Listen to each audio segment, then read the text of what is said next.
को लेकर भी पहले भी हमने देखा है चुनाव के दौरान कई बड़े दिग्गजों के बयान भी इस बीच सामने आए हैं। सीएम सैनी ने कहा कि ये जनता की जीत है, ये बीजेपी की गारंटी की जीत है, ये हर कार्यकर्ता की जीत है, ये बीजेपी के भरोसे की जीत है और हरियाणा में ट्रिपल इंजन सरकार बनने के लिए सभी को बधाई। ये तमाम बातें हरियाणा के मुख्यमंत्री नायब सैनी ने कही हैं।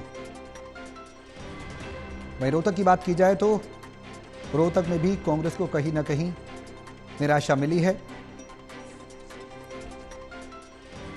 हमारे सहयोगी करनाल से कमलदीप हमारे साथ जुड़े हुए हैं, सीधे उनका रुख करेंगे ज्यादा जानकारी के लिए।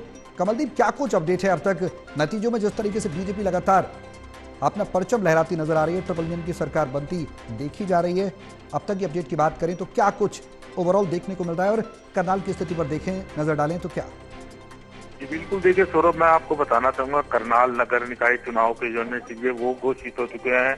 बात अगर करनाल की जाए तो सबसे पहले मैं आपको जानकारी देना चाहूंगा, मेयर जो प्रत्याशी है रेणु बाला गुप्ता भाजपा की तरफ से, उन्होंने 25,000 वोटों से जो है अधिक जो है जीत दर्ज की है। जो कांग्रेस प्रत्याशी थे प्रमोद बसवा, उन्होंने उनको हराया है। वहीं बात की जाए तो करनाल में जो नगर निगम के 20 वार्ड के लिए चुनाव थे, 20 वार्ड में से तकरीबन 15 वार्ड जो है भाजपा के कमल वहां पे खिले हैं। अन्य 5 वार्डों पे जो है आजाद प्रत्याशी जीते हैं। वहीं अगर बात की जाए तो कांग्रेस अपना खाता भी नहीं खोल पाई।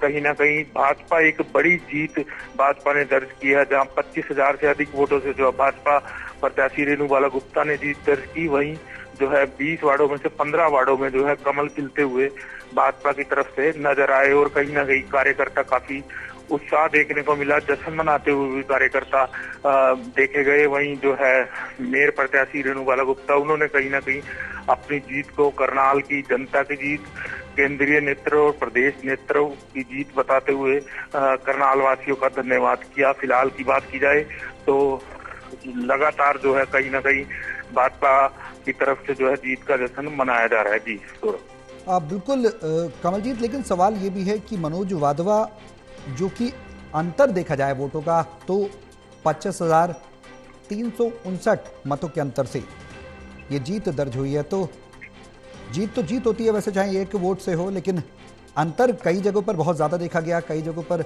बहुत कम देखने को मिला है। क्या माना जाए कि कॉन्टेस्ट में, फाइट में कहीं ना कहीं विपक्ष भी रहा है, कांग्रेस भी? जी बिल्कुल, देखिए जैसा कि मैं आपको बता दूं, मेयर पद के लिए जो है केवल 4 प्रत्याशी जो है मैदान में थे, कांग्रेस और बीजेपी, और जो 2 आजाद प्रत्याशी थे। सीधा मुकाबला शुरू से ही जो है भाजपा और कांग्रेस में देखने को जिस तरह की चर्चाएं थी कि भाजपा और कांग्रेस का सीधा मुकाबला है। वहीं बात की जाए तो पोलिंग हालांकि कम हुई थी, तकरीबन 1,49,000 के करीब जो है मतदाताओं ने 2 मार्च को अपने मत का प्रयोग किया था।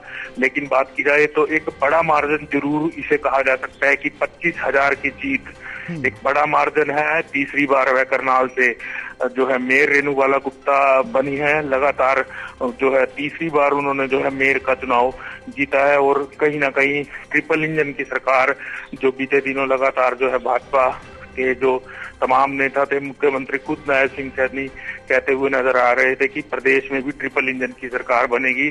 कहीं ना कहीं उनका जो बातें थी वो आज जो है जमीनी स्तर पर सच होते हुए देखी गई हैं और करनाल में भी भाजपा ने अपना परचम विजय से लहराया। जी बिल्कुल कमलदीप, आगे चुनौतियों की बात की जाए तो करनाल में कौन कौन सी चुनौतियां हैं जो अब मेयर के तौर पर रेणु बाला गुप्ता के सामने रहने वाली हैं?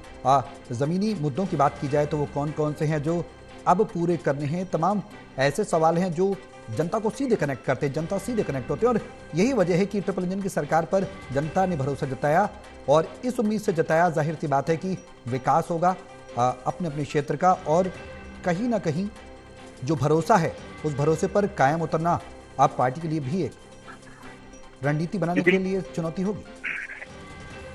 जी बिल्कुल, देखिए सौरभ, मैं आपको बताना चाहूंगा, करनाल की बात की जाए तो सबसे पहले मैं आपको बताना चाहूंगा कि मौजूदा जो केंद्रीय मंत्री है मनोहर लाल, जो पूर्व में करनाल से 2 बार विधायक रह चुके हैं, वो प्रदेश के मुख्यमंत्री रहे। लगातार बात की जाए तो उसके बाद नायब सिंह सैनी जो उपचुनाव हुआ था वो करनाल से जो है विधानसभा का उपचुनाव लड़े थे और वो भी एक बड़े मार्जिन से उन्होंने जीत थी। वहीं अगर बात की जाए तो विकास कार्यों की बात की जाए तो मूलभूत सुविधाओं की बात की जाए तो लगातार पिछले 10 सालों से करनाल में जो है विकास जो है निरंतर जारी है। छोटी मोटी जो समस्या है मूलभूत सुविधा की बात की जाए तो गली और सड़कों की समस्या होती है, लेकिन करनाल में अगर बात की जाए तो फिलहाल कोई बड़ी समस्याएं नजर नहीं आती कि जनता ने किन मुद्दों को लेके जो वोट किया होगा। बात अगर की जाए तो जो भी, क्योंकि मौजूदा विधायक है वो भी भाजपा से हैं और अब मेयर प्रत्याशी है वो भी भाजपा से, और जो केंद्रीय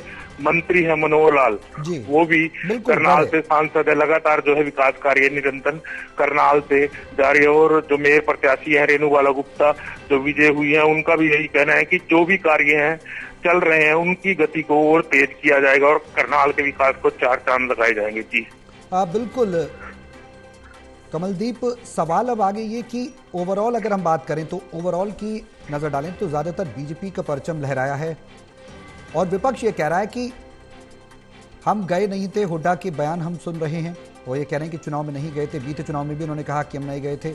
कई चुनौतियों ने रोहतक में भी मिली हैं, जनता ने सिरे से नकार दिया है। स्थिति पर वाकई में कांग्रेस की स्थिति देखी जाए तो चिंताजनक बनी हुई है अभी भी।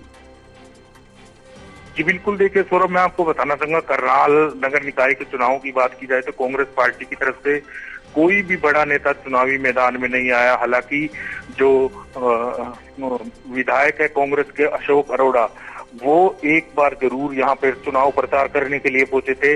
उसके बाद कोई भी नेता, चाहे बात की जाए तो पूर्व मुख्यमंत्री भूपेंद्र सिंह हुड्डा हो या सांसद जो है दीपेंद्र हुड्डा हो, तमाम ऐसे कई नेता हैं प्रदेश में जो कांग्रेस के, जो वो चुनावी मैदान पर करनाल में उतरते हुए नहीं नजर आए। वहीं बात की जाए तो भाजपा का साफ तौर पर यही कहना था कि लगातार जो भी एक चुनाव खत्म होता है वह अगले चुनाव की तैयारी में लग जाते हैं। भाजपा के लगातार कई नेता चुनावी मैदान में प्रचार करने के लिए उतरे थे। बात अगर की जाए तो प्रदेश के मुख्यमंत्री नायब सिंह सैनी भी यहाँ पर चुनाव प्रचार के लिए पहुंचे थे।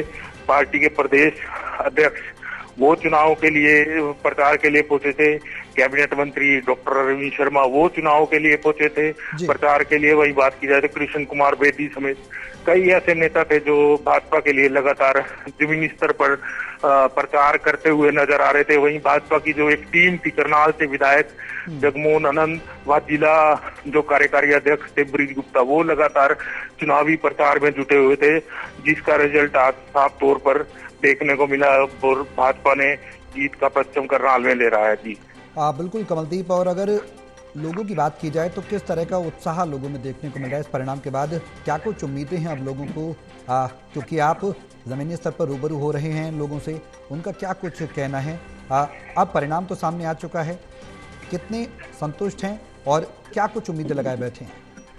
बिल्कुल, देखिए मैं आपको बताना चाहूंगा मतगणना केंद्र के बाहर ही जिस तरह से जो है भाजपा के उम्मीदवार जीतना शुरू हुए थे उसके बाद ही जो है समर्थकों का तांता लगना शुरू हो गया था। तमाम जो है भाजपा के समर्थक थे वो जो है मतदान केंद्र के जो है बाहर, मतगणना केंद्र के बाहर पहुंचे थे और लगातार जो है ढोल नगाड़े की थाप पर कहीं ना कहीं नाचते हुए भी दिखे थे। वही बात अब की जाए तो लगातार जो है भारतीय जनता पार्टी के कार्यकर्ताओं में उत्साह नजर आ रहा है और वो अपनी जीत को करनाल की जनता की जीत बता रहे हैं और उनका यही कहना है कि लगातार करनाल में जो रुके हुए काम है उनमें गति को आगे बढ़ाया जाएगा। जी कमलदीप, विश्वास कहीं ना कहीं ट्रिपल इंजन की सरकार का, नायब सैनी के वादों का, उस पर खरा उतरने की बात हो या फिर योजनाओं को लेने की बात हो, लोकल बॉडीज़ का कहीं ना कहीं, लोकल बॉडीज़ के इलेक्शंस पर कहीं ना कहीं उसका भी असर देखने को मिलता रहा है और मिलता है, इस बात से इनकार नहीं किया जा सकता है। जो शीर्ष नेतृत्व में होता है, जो प्रदेश नेतृत्व में होता है, लोकल बॉडीज़ में भी अक्सर देखते हैं हम कि सरकार उसकी ही बनती है। बिल्कुल, देखिए लगातार जो मुख्यमंत्री नायब सिंह सैनी है वो चुनावी प्रचार के लिए चुनावी मैदान में उतरे थे और उनका यही कहना था कि करनाल में भी बीते दिनों में पहुंचे थे कि प्रदेश में ट्रिपल इंजन की सरकार बनेगी और लगातार वो जो है लोगों से रूबरू होते हैं। जिस तरह से उनका स्वभाव है कि आम लोगों से मिलना, उनकी बातचीत सुनना, सिंगल मैन भी उनसे जाकर जो अपनी बात रख सकता है।